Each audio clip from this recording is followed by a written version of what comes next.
Hello everyone, मैं Rajveer Singh, assistant professor chemistry, आप सभी का स्वागत करता हूं हमारे YouTube channel the hybrid chemistry में। आज की ये जो वीडियो हम लेके आए हैं एचपीएससी असिस्टेंट प्रोफेसर केमिस्ट्री की जो वैकेंसी है 2024 की, उसकी स्ट्रेटजी के ऊपर पार्ट 2। हमने इससे पहले एक वीडियो कि किस तरीके से आपको तैयारी करनी चाहिए, क्या टॉपिक आपको कवर करना चाहिए, क्या नहीं करना चाहिए, वो हमने पूरी डिटेल के अंदर सिलेबस को ध्यान में रखते हुए एक वीडियो बना रखी है। तो आप पहले उस वीडियो को देखें, उसके हिसाब से अपनी प्रिपरेशन करें। इस वीडियो को लाने का हमारा मोटिव था कि हमें बहुत सारे मेल्स और मैसेजेस प्राप्त हो रहे थे कि हम तैयारी किस तरीके से शुरू करें जो बिल्कुल फ्रेश हैं। तो ये जो वीडियो रहेगी तैयारी शुरू करने की रहेगी, भी हमें तैयारी शुरू करनी है, हम क्या करें क्या ना करें। तो अगर आपको तैयारी शुरू करनी है ना, तो ये कोई स्पेसिफिक स्ट्रेटजी नहीं है, इसके अंदर आपके सारे एग्जाम कवर हो जाएंगे केमिस्ट्री के। यानी आपको सब्जेक्ट को स्ट्रॉन्ग करना है, वो किस तरीके से आप स्ट्रॉन्ग करोगे उसी को हम डिस्कस करेंगे वन बाय वन चीज़ों में। छोटी सी वीडियो है, तो अगर वीडियो अच्छी लगे तो लाइक शेयर सब्सक्राइब करना ना भूले। और दूसरी बात, अगर हमसे जुड़ना है तो हमारे टेलीग्राम चैनल को ज्वाइन कर ले, जो कि आपको डिस्क्रिप्शन बॉक्स के अंदर उसका लिंक मिल जाएगा। और हमें मेल के थ्रू भी अपनी इंक्वायरी भेज सकते हैं कि जब भी हमें फ्री टाइम होगा हम आपको रिप्लाई जरूर देंगे। तो चलिए शुरू करते हैं इस वीडियो के अंदर। तो सबसे पहले हम बात करते हैं एचपीएससी असिस्टेंट प्रोफेसर के अंदर आपको प्रिपरेशन स्टार्ट कैसे करनी है, मटेरियल किस तरीके से कौन सा फॉलो करना है। सच कोई हार्ड एंड फास्ट रूल नहीं है कि यही फॉलो करना है, कि आपको तैयारी करते वक्त किन चीज़ों का ध्यान रखना है, वो चीज़ें हम बात करें। और प्रैक्टिस क्वेश्चंस कौन से फॉलो करने हैं ताकि आपका सब्जेक्ट स्ट्रॉन्ग रहे और आपका पेपर निकल जाए। स्क्रीनिंग का, मेनली स्क्रीनिंग की बात कर रहे हैं हम इसके अंदर। तो देखिए, सबसे पहले आपको क्या करना है, कोई भी आप तैयारी करोगे ना, केमिस्ट्री को स्ट्रॉन्ग करना है ना, उसके लिए 3 स्टेप प्रिपरेशन होती है। 3 स्टेप के अंदर तैयारी करनी है। तो इसके बाद ये तीनों स्टेप कंप्लीट करने के बाद ना आप किसी भी रिटर्न में बैठ जाना, चाहे वो एचपीएससी का हो चाहे यूपीएससी का हो, कोई भी हो जिसमें एमसीक्यू क्वेश्चंस आ रहे होंगे, तो आपका 101% वो एग्जाम क्लियर होगा ही होगा। ठीक है, तो पहले स्टेप के अंदर आपको क्या करना है, देखो पहले स्टेप के अंदर आपको क्या करना है, आपको स्कूल लेवल का तैयार करना है। पहले तो शुरुआत बेसिक से करनी है। बेस स्ट्रॉन्ग कैसे करना है, पहले आप क्या करोगे, स्कूल लेवल का तैयार करोगे। तो स्कूल लेवल के तैयार करने के लिए सारे टॉपिक्स से गो थ्रू हो जाओगे, जो भी आपका 11th-12th में है टॉपिक, और उन टॉपिक्स पर तो खासकर ज्यादा फोकस करोगे जो असिस्टेंट प्रोफेसर का जो सिलेबस मेंशन है, जिस पेपर की आप तैयारी कर रहे हो उसमें जो सिलेबस में जो मेंशन टॉपिक है ना, उन पर तो आप खास तौर पर ध्यान दोगे। और टॉपिक्स की सारी थियोरेटिकल चीजें पढ़ने के बाद अगर आपको प्रैक्टिस करनी है तो आईआईटी जेईई और नीट के पीवाईक्यू प्रैक्टिस करते रहो साथ साथ। तो अगर हम टारगेट की बात करें तो आप एक टोटल अगर चैप्टर बात करें ना आप स्कूल लेवल के, तो 30 ही चैप्टर है केमिस्ट्री के अंदर ओवरऑल। अगर आप एक चैप्टर भी डेली करते हो, सारे उसके जैसे चैप्टर की थ्योरी पढ़ ली आपने, चाहे एनसीईआरटी से पढ़ो, चाहे किसी भी यूट्यूब से पढ़ो, चाहे कोई बुक से पढ़ो, आपने एक चैप्टर पढ़ लिया, फॉर एग्जांपल मोल कंसेप्ट को पढ़ लिया अच्छे से, या पढ़ लिया इलेक्ट्रोकेमिस्ट्री पढ़ ली, सॉलिड स्टेट, कुछ भी टॉपिक उठा लो आपने पढ़ा, पहले उसका थ्योरेटिकल पढ़ लिया अच्छे से। ठीक है, जो जो इंपॉर्टेंट है उसको नोट कर लिया आपको कि हाँ भी ये चीज इंपॉर्टेंट है। फिर आप उसके ना प्रैक्टिस क्वेश्चन लगाओगे आईआईटी जेईई और नीट के, उन प्रैक्टिस क्वेश्चंस को आप देखोगे अच्छे से। ठीक है, तो आपका स्कूल लेवल इस तरीके से 30 चैप्टर हैं, तो एक मंथ के अंदर आपका ये टारगेट कंप्लीट हो जाता है। पूरा एक मंथ लगेगा, ऐसे नहीं है कि टाइम भाई 2-4 दिन में हो जाएगा, एक मंथ आपको लगेगा। तो आपका स्कूल लेवल आपका 80% आपको बिल्कुल क्लियर हो जाएगा कि हाँ कि 5-7% तो ऊपर नीचे होता ही रहता है। तो आपका बेस बनना स्टार्ट हो जाएगा। ये चीज करने के बाद आप बढ़ोगे आगे, अपने लेवल को अप करोगे, सेकंड लेवल पे चलोगे। तो सेकंड लेवल में हमने एक वीडियो बनाई ना स्पेसिफिक, जो पहले चैनल में डाल रखी है। ठीक है, उस वीडियो के थ्रू आप क्या करोगे, पहले देखोगे मैंने टॉपिक बता रखे हैं कि इसमें कॉलेज लेवल का इतना पढ़ना है। ठीक है, इसका मैं लिंक भी डिस्क्रिप्शन बॉक्स में दे दूंगा आपको। ठीक है, तो आप उसमें आईआईटी जेईई जैम नेट और गेट लेवल का आप पढ़ोगे इस सेकंड स्टेप के अंदर, मतलब कॉलेज लेवल की तैयारी करोगे अब इसमें अंदर। तो आप सिलेबस के गो थ्रू होगे, आपको जो भी मटेरियल कॉलेज लेवल का पढ़ लिया। ठीक है, आप कुछ बुक्स फॉलो कर ली फिजिकल केमिस्ट्री की या इनऑर्गेनिक केमिस्ट्री की। ठीक है, आप जब प्रैक्टिस करने बैठे हुए ना, देखो पढ़ तो आप लोगे, कहीं से मटेरियल की कोई कमी नहीं है, आपको ऑनलाइन बहुत मटेरियल मिल जाएगा। मेन चीज आप प्रैक्टिस क्या करोगे, प्रैक्टिस आपको करने हैं PYQ only, IIT JAM, NET और गेट लेवल के। और एक चीज आपको क्या ध्यान रखनी है, एक चीज आपको ये भी ध्यान रखनी है, आप प्रैक्टिस तो करोगे पर ना अब इसने IIT नेट के अंदर और गेट के नेट और गेट के अंदर ना बहुत सारे ऐसे क्वेश्चन होते हैं वो बहुत हाई लेवल के होते हैं, आपको वैसे नहीं करने हैं। आपको क्वेश्चन का लेवल समझना है कि वही क्वेश्चन करने हैं जो काफी इजी होंगे, स्ट्रेट फॉरवर्ड क्वेश्चन होंगे, कंसेप्चुअल बेस्ड होंगे या डायरेक्ट फॉर्मूला बेस्ड क्वेश्चन होंगे। आपको उन्हीं क्वेश्चंस पर फोकस करना है, ठीक है। जैसा मैंने फर्स्ट वीडियो में अपने ये चीजें बता रखी है आपको, ठीक है। एग्जाम्पल के लिए ना, जैसे मैंने क्वांटम केमिस्ट्री आप पढ़ने जा रहे हो, तो क्वांटम केमिस्ट्री में ना ऐसे ना अलग अलग पार्ट्स मिलेंगे आपको, हर टॉपिक के अंदर अलग अलग पार्ट्स मिलेंगे।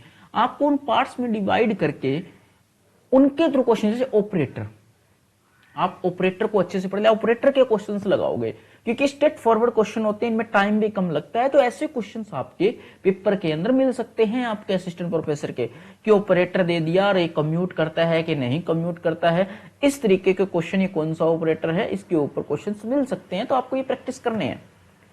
तो फिर आप क्वांटम में थोड़ा आगे बढ़ते, फिर आता है स्क्रोडिंजर 1D बॉक्स के अंदर। अब इसमें एनर्जी निकालने का फॉर्मूले के बेस्ड क्वेश्चन आ सकते हैं, स्क्रोडिंजर इक्वेशन है क्या, फिर इनके जब थ्योरी, इनको जब सोल्व करते हैं तो क्वांटम नंबर निकल के आते हैं, ठीक है। क्वांटम नंबर से NLM की वैल्यू से आपको पता लगाना कि इसमें कितनी नोड है क्या नहीं है, इनके कर्व ड्रॉ करना, ये क्वेश्चन इजी होते हैं, इनमें कोई भी कैलकुलेशन की जरूरत नहीं होती है कि कितनी रेडियल नोड है, कितनी एंगुलर नोड है, कि आप इनको सॉल्व करोगे कि एवरेज वैल्यू कितनी आती है, इसके लिए कितनी आती है। ये स्ट्रेट फॉरवर्ड क्वेश्चंस है।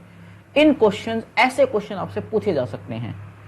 अगर आप PYQs को में लगा के चल रहे हो ना ये क्वेश्चन, तो आपको क्या होगा ना, डायरेक्ट क्वेश्चन उठेगा, तो आपको भले ही उसकी आती ना हो, तो अगर आपने क्वेश्चन देखा होगा ना, आपको पता होगा इसका आंसर ये है, दिमाग में फिट हो जाता है एक बार क्वेश्चन देखने के बाद उसका आंसर।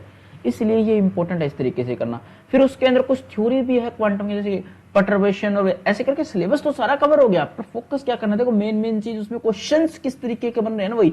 अब देखो पर्टर्बेशन और वेरिएशनल पढ़ने के लिए तो बहुत कुछ है, बट इसमें ना एक चीज आपको ध्यान देना है कि आप जब भी इंटीग्रेशन वाला फॉर्मूला, या तो ओड फंक्शन बन रहा होगा उसके अंदर, तो आंसर 0 बन रहा होगा। तो ऐसे क्वेश्चन को ना एनालिटिकली सोचना है। दूसरी चीज आपको क्या करनी है, जैसे कि वेरिएशनल मेथड है, वेरिएशनल मेथड के अंदर आपका भी आंसर क्या आना चाहिए, कि वो कहते हैं ना जितनी ज्यादा वेरिएबल उतना एनर्जी क्लोज जाएगी। इस टाइप के क्वेश्चन आ गए आपके पेपर के अंदर। अब हक्कल मॉलिक्यूलर में वो नोड बना दी जाएगी, ऐसे तरीके ऑर्बिटल बना के उसमें नोड कितनी है, कैसे है, ऐसे क्वेश्चंस पूछे जा सकते हैं जो कि इजी हैं और स्ट्रेट फॉरवर्ड है। इसी तरीके से हर चैप्टर का डिवीजन करना है आपको भी। इस पोर्शन से इस टाइप का क्वेश्चन पूछा जाता है, इस पोर्शन से इस टाइप का क्वेश्चन पूछा जाता है, तो हमें ये प्रैक्टिस करनी चाहिए, ठीक है। इस तरीके से ना पूरे सिलेबस, आप थर्मोडायनेमिक्स की बात कर सकते हो, आप स्पेक्ट्रोस्कोपी की बात कर सकते हो कि कैसे क्वेश्चंस पूछे जाएंगे, ठीक है। ऐसे करके आप सिलेबस को कवर करोगे। इसमें मैं मानता हूं आपको लगभग 2 महीने लग जाएंगे, लगभग 2 महीने लग जाएंगे।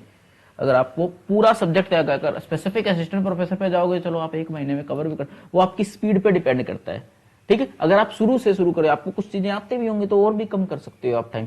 इस तरीके से जैसे ही आप स्कूल लेवल कॉलेज सिलेबस से गो थ्रू, अब आपके पास क्या, आपने कंटेंट तो पढ़ लिया है सारा, अब आपको चाहिए प्रैक्टिस करनी है, क्वेश्चंस को प्रैक्टिस लगाने हैं। कैसे प्रैक्टिस करूं, तो वो चलोगे आप। पहले तो आप ना एचटेट के जितने भी क्वेश्चंस आपके पास अवेलेबल होंगे, जितने भी, आप सारे क्वेश्चन को लगाते जाओगे, क्योंकि क्वेश्चन अगर रिपीट होता तो आपका देखा हुआ होगा ना, तो आपको आंसर तक याद होगा उसका, ठीक है। तो प्रैक्टिस क्वेश्चन 5-10 साल के उठाए लगा दिए। IIT JEE नीट के आपने पहले ही लगा चुके हैं। फिर आप HPSC के PYQs देखते जाओगे। HPSC के जितने भी पेपर हो रखे हैं ना, HPSC के जैसे जो भी पेपर आपको HPSC के मिलेंगे, मान लो PGT का हो गया, अभी 2-3 PGT के मिल गए आपको, असिस्टेंट प्रोफेसर के मिल जाएंगे, 2016 के आसपास हुआ था, 2019 वाला हो गया, लेक्चरर वाला वो पॉलिटेक्निक वाला हो गया। इसी तरीके से जहां और भी कुछ पेपर करवाती है HPSC, जहां पर आपको ऑब्जेक्टिव टाइप क्वेश्चंस मिल जाएंगे, ठीक है। आप यूपी के पेपर उठा सकते हो, PGT के, असिस्टेंट प्रोफेसर के, आप राजस्थान के पेपर उठा सकते हो। मोस्टली इनमें से कुछ पेपर तो मैंने इस चैनल पर आपको अपलोड करे हुए मिल ही जाएंगे, और धीरे धीरे अगर हम आगे स्टार्ट करेंगे, मैं धीरे धीरे वीडियो लेके आता रहूंगा कि एक एक पेपर के सॉल्व करते हुए इसके अंदर, ठीक है। तो वहां से आपको मिल जाएंगे। UPSC जियो साइंटिस्ट के भी निकाल सकते हो, ठीक है। इस तरीके से कोई भी पेपर मिलता है जिसमें आपके सिलेबस के क्वेश्चन है तो आप उनको लगाइए, क्योंकि क्वेश्चन उठेगा तो डायरेक्ट है। ये तो लास्ट स्टेप में करना है आपको, जब आप थ्योरेटिकल पार्ट पूरा कर चुके हो कि आपको बस प्रैक्टिस ही करनी है, सिर्फ प्रैक्टिस करनी है, तब आप ये चीजें फॉलो करोगे। तो इस तरीके से अगर आप चलोगे ना तो आप किसी भी एग्जाम में बैठना, ये टेस्टेड मेथड है। मैंने खुद पे अप्लाई किया था, जब मेरे से पहले नहीं होते थे कोई भी रिटर्न, जब मैंने खुद पे अप्लाई किया तो जिस भी रिटर्न में मैं बैठा हूं मैंने सारे क्लियर करे हैं। ऐसे ही मैंने जिसको भी बताया उसके ये तरीका बहुत सही लगता है, क्योंकि आपके पास सब्जेक्ट ही स्ट्रॉन्ग होगा इससे। तो सब्जेक्ट को अगर आप स्ट्रॉन्ग कर लोगे, फिर चाहे पेपर कोई सा भी हो आपका क्लियर होना ही होना है। प्राइमरी आपका सब्जेक्ट होगा, सेकेंडरी कुछ भी आता हो उसके अंदर सब्जेक्ट अगर स्ट्रॉन्ग है ना तो आपका सिलेक्शन कोई नहीं रोक सकता। ठीक है, इस तरीके से आपको तैयारी करनी है। अगर आप बुक्स की बात करें तो बुक्स तो आपको जो कंफर्ट लगती है ना वो करोगे। जैसे मान लो नीट या जेईई की PYQ लेने, कोई भी पब्लिशर उठा लो, MTG ले लो, अरिहंत ले लो, मतलब जो आपको अच्छे लगे। मैं तो किसी का वो करने के लिए तो बैठा नहीं हूँ, क्या बोलते हैं उसको, प्रमोशन वगैरह। ठीक है, तो आप पूरी शर्मा पठानिया उठा लो, KL कपूर अच्छी लगती है, हुई अच्छी लगती है, अजय कुमार अच्छी लगती है, क्लेडन, MS चौहान ऑर्गेनिक के ना क्वेश्चन लगाओगे आपको काफी हेल्प मिलेगी। बैनवल जो अच्छी बुक है, पाव्या अच्छी बुक है, मान लो इनको लगाओगे आप, जो भी अच्छा लगे आप उसके तरीके से तैयारी करोगे आप। ठीक है, ज्यादा अगर डिटेल में देखना ना हमारी फर्स्ट वीडियो को जरूर देखें, उसके अंदर हमने काफी हद तक एक्सप्लेन कर रखा है भी कौन सा टॉपिक कितना पढ़ना है। ठीक है, इस तरीके से आप तैयारी शुरू करो। पहला आप स्कूल लेवल तैयार करो, आपको शुरू में लगेगा कि मैं क्या कर रहा हूं, पर 15 से 20 दिन के बाद आपको कॉन्फिडेंस बिल्डअप होने लग जाएगा। उसके बेसिस पर आप तैयारी शुरू कीजिए आप।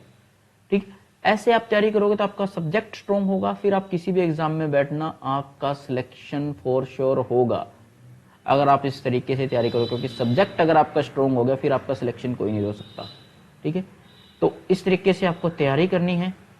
और अगर आपकी कोई भी इंक्वायरी हो हमारे मेल के थ्रू मेल कर सकते हैं, टेलीग्राम चैनल से जुड़कर वहाँ टेलीग्राम पर हमें मैसेज कर, पर्सनली मैसेज कर सकते हैं हमें।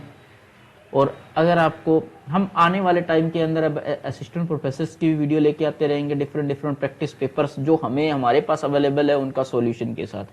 अगर आपको ये वीडियो अच्छी लगी है तो लाइक शेयर सब्सक्राइब करना ना भूले। धन्यवाद।